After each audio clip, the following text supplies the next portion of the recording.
The Haffejee community is about 10 kilometers from our plant. Based on our community needs analysis, the community here has bare minimum. They really struggle with employment and just the basic needs.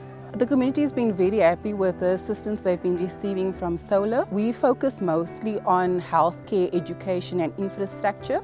We recently did a back to school initiative where we gave the 4 local schools school bags and school shoes. At the Haffejee Community Centre we have the Sewing and Fashion Design Skills Development Initiative, which is helping 30 community members to develop sewing and fashion skills. Solar came to our school, they introduced themselves and they asked us about how can they help us. And they have brought us many things, even the photocopying machine, the food garden, the radios, the laptops, the shoes for the learners.